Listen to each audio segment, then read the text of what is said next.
Aroya onde, aroya ne kore, mutumwa ne makore, Nimrodi ne makore. Amongo namche sawawe, aroya onde o, mutumwa ne makore, mutumwa ne makore.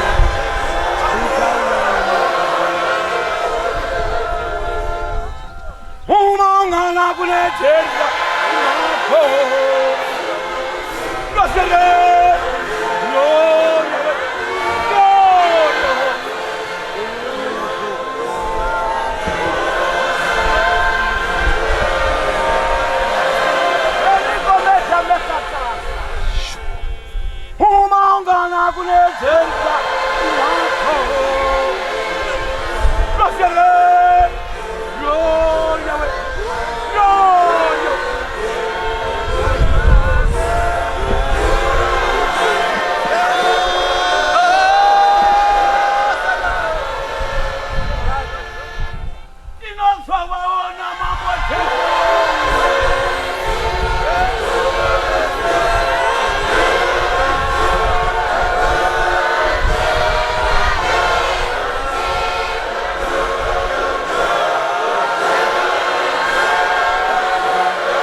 Kana vachiterera vachanzirwa tsitsi. Kunyarara ngakudai kunesu. Samba yati kuna vanhu vanoteerera vachanzirwa tsitsi kubhadharwa uku. Kunyarara ngakudai kunesu. Masikati ano ezuva reSabata ndinopa kutenda kukuru kuna tenzi wedu Sendi Nimrodi wakada nyika ino akatidai isu kutibvisa mukati mamadzinza edu makanga musingazikamwiri basa maitambwa mapira muchiitwa zvimwe zvetisingagoni nanhasi kuti munhu unotendeswa kuti ng'ombe inzi baba vake. Iye akati ng'ombe haisi baba vomunhu, munhu ndi muprista Nimrodi. Kunyarara ngakudai kunesu. vakomana vamwe vasina mari yeng'ombe kana padai paizototishatira because waenzi tsvaga bhuru kuti vave baba vanogara pamusha pako. Asi zviri nyore nhasi kuti tikangouya pano paari kwakutotora mvura ndichiinda nayo kumba kwani kunyararanga kudai kule. Saka masikati alotsamba yati kana munhu achiteerera uchanzurwa chinyi. Handikose kuteerera ba kunonzwisa chinyi. Pane unoteererwa kuti dzidini. Rimwe zuva Samere akarara pasi petembere. Wakadaidzwa naJehovha kuti Samere, Samere, Samere. Nokuti wakanga ari mudoko, haana kuziva kwakanga kwabva chinyi. Wakamanya kumunhu wenyama achisiya inzwi rewaidini. Waitaura kunyararanga kudai kulezi. Chinoshupa pakati pedu isusu kana muprista achitaura takagara kudai. Hakuna munhu usingadi kuita kuda kwenyu imi Mwari tenzi wedu sendinimirodi. Munhu wese unoshuvira kukufadzai.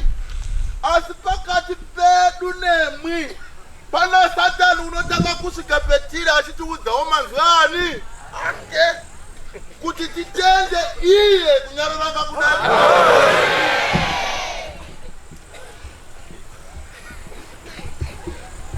Ingaita sendinonyepa asi ngatidzoke kumashure kumaIsraeri. Imwe Jehovha matenderwa tenzi Jesu kukwira pamusoro pegomo.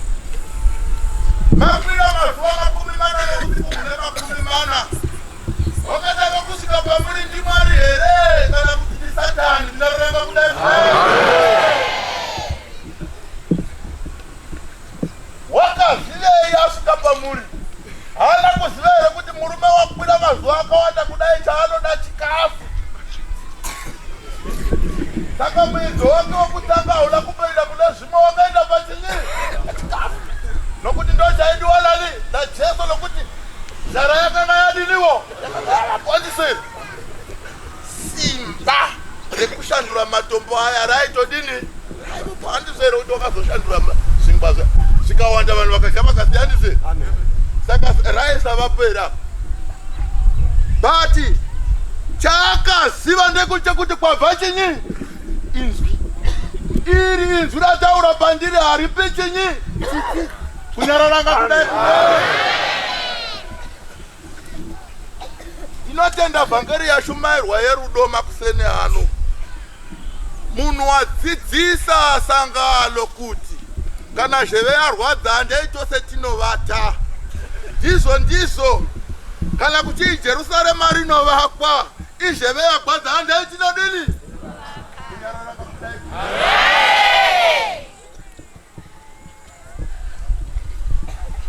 Ivhangeri sabata roga roga rine basa rekutendeura vanhu kuti vabve muzvitema zvavo vachienda kunani? Kuna mambo Jesu kunyararanga kudai kulezi. Saka kana mushumairi amira mukati meground rino basa rako guru kudzura vanhu kuna Satani kuti vaende kunani? Kuna iye kunyararanga kudai kulezi. Hatiswi takafanana.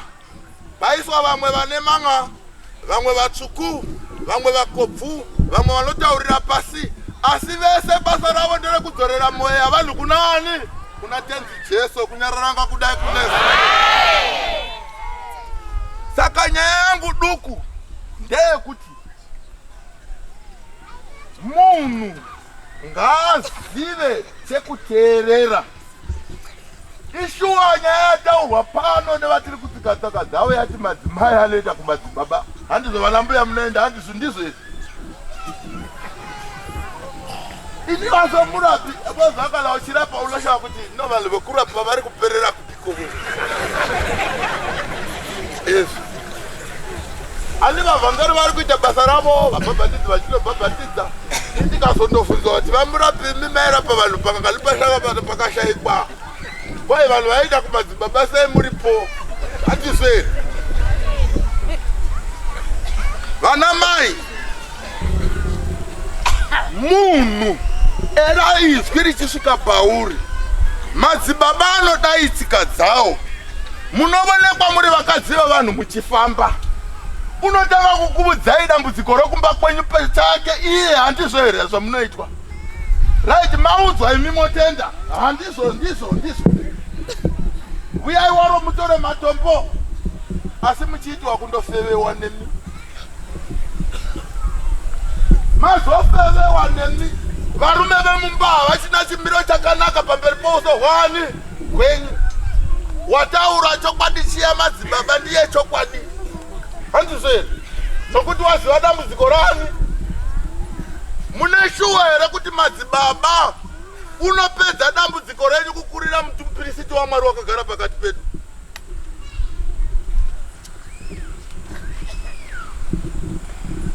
Munhu iye mweya mutsvene madzidzisirwe etinoitwa neuyu mupristi uyu.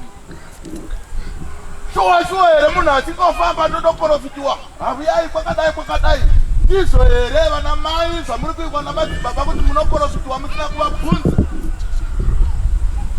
Munodi kuti baba losatani zvakaita tenzi Jesu aziva kuti shuwa nyaya anotaura ndeyaitopati asi mazwi ari kubva kunani? Kuna Satani. Mazonyengerwa marasika. Nokuti mutemo waMwari wokutanga unoti musava navamwe vaMwari kunze kwani? Kwangu. Ndiri Jehovha Mwari unechini? Unegodo. Ani munoona? Pamunongopuwa dombo richiti dombo ruoko rwenyu godo raMwari ramuka. Kunyararanga kudai kulesa. Zorerai moyo yenyu vana mai kuna Mwari. Inguva yenyu yekuchandira tembere yaMwari wenyu makachena. Tembere yerudzi urwiri kuvakwa iyi yakavakwa kuvaIsraeri. Vakatanga sangano rino havana kuiona. Nevose vaishuvira vachimba kuti pausha kwamarake kuJerusarema vaifungidzira dzatai vakadziya. Asi yaimbwa kuti kwamarake kule Jerusarema ndiye iri kuvakwa nhasi. Kunyararanga kudai kulesa. Hatirwadziwei moyo tiinde kune zheve yadini yarwadza. Tinorara pamwe chete nani nayo tichivaka chinyi Jerusarema. Sekutaura kwazvakaita kuti maIsraeri aya makaonani ndiwo akaputsa tembere yaMwari kunyika uko. Saka Mwari wavatora kuti vauye vadzorere tembere pakare. Kunyararanga kudai kulesa. Ngatiite nhange mutange tibatsirane kuvasvitsa zvitina tembere yaMwari ivakwe idini peri. Wataura wati mushure mekuvakwa kwetembere iyoyi mweya waJehovha unokomborera vanhu. Ameno zvavo vachiri kuita zvematombo muchafamba netsoka. Kuna wakamboshumaira achiti Jehovha, hatingati Jehovha Mwari wakavurawo kuvaIsraeri vachifamba nemota vachitibikisa tii. Toramba tichingotenda izvozvo. Neniwo pano ndinotenda kuti kana tembere yapera varungu vachaita madhakabho edu vachitibikira tii. Kunyararanga kudai kulesa.